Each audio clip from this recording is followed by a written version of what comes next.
ಅವ್ರದ್ದು ಕಸ್ತೂರಿ ನಿವಾಸ, ಇಂದು ಅಪ್ಪುದು ಪುನೀತ್ ನಿವಾಸ.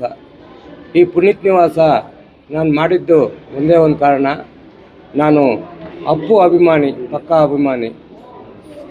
ನನಗೆ ಅಪ್ಪು ಹೆಸರಲ್ಲಿ ಪುನೀತ್ ನಿವಾಸ ಅಂತ ಬಡತನಕ್ಕೆ ಕಟ್ಕೊಡ್ಬೇಕು ಅನ್ನೋ ಒಂದು ಆಸೆಗೆ ನಾನು ಅಪ್ಪು ಹತ್ರ ಕೇಳಿಕೊಂಡೆ. 3 ವರ್ಷ ಕತೆ ಮಾಡಿದೆ, ಕತೆ ಸರಿ ಹೋಗಲಿಲ್ಲ. ಕೊನೆಗೆ ನನಗೇನು ಬೇಡಪ್ಪ, ನಿನ್ನ ಹೆಸರು ಉಳಿಬೇಕು ಈ ಕರ್ನಾಟಕದಲ್ಲಿ ಅನ್ನೋ ಒಂದು ಆಸೆಗೆ ನಾನು ಅಪ್ಪುನ ಬೇಡ್ಕೊಂಡೆ. ಅಪ್ಪು ದೇವರಾಗಿ ಬಂದು ಈ ಕಥೆನ ನನಗೆ ಕನಸಲ್ಲಿ ಹೇಳಿ ಈ ಥರ ಸಿನಿಮಾ ಮಾಡು ಅಂತ ಹೇಳಿದ್ರು. ಅದಕ್ಕೆ ಈ ಸಿನಿಮಾ ಮಾಡಿದ್ದೀನಿ. ಈ ಸಿನಿಮಾಯಿಂದ ಏನೇ ಒಂದು 100 ರೂಪಾಯಿ ಕೊಟ್ಟು ಒಂದು ಬಡವ ಸಿನಿಮಾ ನೋಡಿದ್ರು ಕೂಡ ಎಲ್ಲರದು ಸೇರಿ, ಆ ಬಡವ್ರದ್ದೆಲ್ಲ ದುಡ್ಡು ಸೇರಿ ಅಪ್ಪು ನಿವಾಸ, ಪುನೀತ್ ನಿವಾಸ ಅಂತ ನಿರ್ಮಾಣ ಮಾಡಿಕೊಡ್ಬೇಕು ಅನ್ನೋದೇ ನನ್ನ ಆಸೆ. ಪ್ರತಿಯೊಬ್ಬರಿಗೂ ಸ್ವಂತ ಮನೆ ಸಿಗಬೇಕು ಅನ್ನೋದೇ ನನ್ನ ಆಸೆ. ಆ ಆಸೆಗೆ ಈ ಪುನೀತ್ ನಿವಾಸ ಸಿನಿಮಾ ಮಾಡಿದ್ದೀನಿ. ಎಲ್ಲ ಕನ್ನಡಿಗರು, 7 ಕೋಟಿ ಕನ್ನಡಿಗರು ಅಭಿಮಾನಿಗಳು, ಎಲ್ಲ ಅಭಿಮಾನಿಗಳು, ದರ್ಶನ್ ಅಭಿಮಾನಿಗಳು, ಸುದೀಪ್ ಅಭಿಮಾನಿಗಳು, ಎಲ್ಲ ಅಭಿಮಾನಿಗಳು ಬಂದು ಸಿನಿಮಾ ನೋಡಬೇಕು. ಎಲ್ರಿಗೂ ಬೇಕಾಗಿದೆ ಅಪ್ಪು ಎಲ್ಲರಿಗೂ ಬೇಕಾಗಿದೆ. ಎಲ್ಲರ ಮನೆ ಕೂಸು ಅಪ್ಪು, ನಮ್ಮ ಕೂಸು Appu.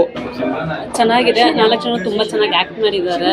So all the best Puneet ನಿವಾಸಗೆ, ಆಲ್ ದ ಬೆಸ್ಟ್. ಚೆನ್ನಾಗಿ ಮಾಡಿದ್ದಾರೆ, ಇನ್ನ ಚೆನ್ನಾಗಿ ತೋರಿಸಿದ್ದಾರೆ. ಹೇಗಿದೆ ಚೆನ್ನಾಗಿದೆ ಸೂಪರ್. ಈ ಮಕ್ಕಳ ಫಿಲಿಮ್, ಎಸ್ಪೆಷಲಿ ಮಕ್ಕಳಿಗೆ ಒಂದು ಥೀಮ್ ಇದೆ. ಇದರಲ್ಲಿ ಅವ್ರ ವಿಲ್ ಪವರ್ ಇದ್ರೆ ಏನ್ ಬೇಕಾದ್ರೂ ಸಾಧಿಸ್ಬೋದು ಅಂತ ಹೇಳಿದ್ದಾರೆ. ತುಂಬಾ ಚೆನ್ನಾಗಿ ಹೇಳಿದೆ. ಸಿನಿಮಾ ಥಿಯೇಟರ್ಗೆ ಬಂದು ನೋಡಿ. ಸಿನಿಮಾ ಶೂಟಿಂಗ್ ನಡೀತಾ ಇರಬೇಕಾದ್ರೆ ಇಷ್ಟು ಚೆನ್ನಾಗಿ ಮೂಡ್ ಬರುತ್ತೆ ಅಂತ ಅನ್ಕೊಂಡೇ ಇರಲಿಲ್ಲ. ಒಟ್ಟಾರೆ it was a very good experience for me. Plus ಎಲ್ಲ ಥಿಯೇಟರ್ಗೆ ಬಂದು ಸಿನಿಮಾ ನೋಡಿ ಎಲ್ಲರೂ ಒಂದು ಒಳ್ಳೆ ಅದ್ಭುತ ಎಕ್ಸ್ಪೀರಿಯನ್ಸ್ ಅಂತೂ ಕಂಡ್ಕೋತಾರೆ. ಸೊ ಈ ಸಿನಿಮಾ ಆ್ಯಕ್ಟ್ ಮಾಡಿದಾಗ ನನಗೆ ಗೊತ್ತಿರಲಿಲ್ಲ ಹೇಗೆ ಬಂದಿದೆ ಅಂತ. ಇವತ್ತು ನಾನು ಫಸ್ಟ್ ಟೈಮ್ ನೋಡ್ತಾ ಇರೋದು. ಸೊ ಖುಷಿ ಆಯಿತು. ಔಟ್ಪುಟ್ಟಿಂದ ಚೆನ್ನಾಗಿ ಬಂದಿದೆ ಅನಿಸ್ತಿದೆ. ಮೂವಿ ಚೆನ್ನಾಗಿದೆ, ಫ್ಯಾಮಿಲಿ ಓರಿಯೆಂಟೆಡ್ ಮೂವಿ, ಎಲ್ಲರೂ ಬಂದು ನೋಡ್ಬೋದು. ಫಸ್ಟ್ ಟೈಮ್ ಈ ಥರ ಮೂವಿನ ಕೊಟ್ಟಿದ್ದಾರೆ, ತುಂಬ ಚೆನ್ನಾಗಿದೆ. ಪುನೀತ್ ಸರ್ ಕಂಟೆಂಟ್ ಅನ್ನೋದು ಇತ್ತು ಈ ಸಿನಿಮಾ? ಇದೆ. ಮೂವಿ ಬಂದು ನೋಡಿದ್ರೆ ಗೊತ್ತಾಗುತ್ತೆ, ತುಂಬ ಚೆನ್ನಾಗಿತ್ತು. ಪುನೀತ್ ಅವರ ಆದರ್ಶಗಳನ್ನ ತೋರ್ಸಕ್ಕೆ ಅವರು ಪ್ರಯತ್ನ ಮಾಡಿದ್ದಾರೆ. ಸಿನಿಮಾ ತುಂಬ ಚೆನ್ನಾಗಿ ಮೂಡ್ ಬಂದಿದೆ. ಎಲ್ಲ ಫ್ಯಾಮಿಲಿ ಕುತ್ಕೊಂಡು ನೋಡೋ ಹಂಗಿದೆ. ಯೂತ್ಗೊಂದು ಒಳ್ಳೆ ಮೆಸೇಜ್ ಇದೆ ಈ ಸಿನಿಮಾದಲ್ಲಿ. ಎಲ್ಲರೂ ದಯವಿಟ್ಟು ಚಿತ್ರಮಂದಿರಕ್ಕೆ ಬಂದು ಸಿನಿಮಾ ನೋಡಬೇಕು ಅಂತ ಕೇಳ್ಕೊತೀನಿ. ಮೂವಿ ವಾಸ್ ಸೋ ಚೆನ್ನಾಗಿದೆ. ಮೂವಿ ಚೆನ್ನಾಗಿದೆ. ಎಲ್ಲರೂ ಥಿಯೇಟರ್ ನೋಡ್ಬೇಕು. ಯೂತ್ಸಿಗೆ ಸಪೋರ್ಟ್ ಮಾಡ್ಬೇಕು ಎಲ್ಲರೂ. ಚೆನ್ನಾಗೈತೆ.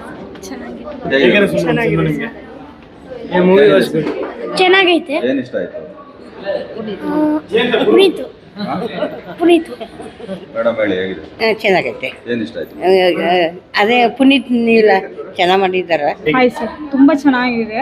ಬಟ್ ಇದು ಒಂಥರ ಬೇರೆ ಥರನೇ ಇದೆ. ಸೊ ಎಲ್ಲ ಇಡೀ ಫ್ಯಾಮಿಲಿನೇ ಬಂದು ಕುತ್ಕೊಂಡು ನೋಡೋ ಥರ ಇದೆ. ತುಂಬ ತಿಳುವಳಿಕೆ ಇದೆ ಇದ್ರ ಒಳಗಡೆ. ಇದು ಫಿಲಮ್ ನೋಡಿದ್ರೆ ತುಂಬ ಅನ್ಕೋಬೇಕು ಆ ಥರ ಇದೆ. ತುಂಬಾ ಚೆನ್ನಾಗಿದೆ. ತುಂಬ ಚೆನ್ನಾಗಿದೆ ಫಿಲಮು ಎಲ್ಲ. ಇದು ಪುನೀತ್ ರಾಜ್ಕುಮಾರ್ ಕಡೆ ಇದನ್ನ ಹಾಕಿದ್ದಾರೆ, ಪುನೀತ್ ನಿವಾಸ್ ಅಂತ. ತುಂಬ ಚೆನ್ನಾಗಿದೆ ಸರ್. Thank you sir. ತುಂಬ ಚೆನ್ನಾಗಿದೆ. ಸಿನಿಮಾ ಬಂದು ಥಿಯೇಟ್ರಿಗೆ ಬಂದ್ರೇ ಸಿನಿಮಾ ಅರ್ಥ ಆಗೋದು. ಯಾಕೆಂದರೆ ಒಂದು ಒಳ್ಳೆ ಕಂಟೆಂಟ್ ಓರಿಯೆಂಟೆಡ್ ಇರುವಂಥ ಸಿನಿಮಾ ಇದು. ಖಂಡಿತ ಎಲ್ಲ ಥಿಯೇಟ್ರಿಗೆ ಬಂದು ಸಿನಿಮಾ ನೋಡಿ ಹೊಸ ಕಲಾವಿದರನ್ನ ಬೆಳೆಸಿ. ಸೊ ಖಂಡಿತವಾಗಿಯೂ ಒಂದು ಮೆಸೇಜ್ ಇದೆ. ದಯವಿಟ್ಟು ಎಲ್ಲ ಬಂದು ಸಿನಿಮಾ ನೋಡಿ. ತುಂಬ ಚೆನ್ನಾಗಿತ್ತು. ಇವತ್ತು ಅಪ್ಪಾಜಿ ಅವ್ರ ಹುಟ್ಟುಹಬ್ಬ. ಇವತ್ತು ಸಿನಿಮಾ ರಿಲೀಸ್ ಆಗಿರೋದಕ್ಕೆ ನಮಗೆ ತುಂಬ ಖುಷಿ ಆಗಿದೆ. ಕನ್ನಡಿಗರು ಥಿಯೇಟರ್ಗೆ ಬಂದು ಸಿನಿಮಾ ನೋಡಬೇಕು ಅಂದರೆ ತುಂಬ ಖುಷಿ ಆಗುತ್ತೆ.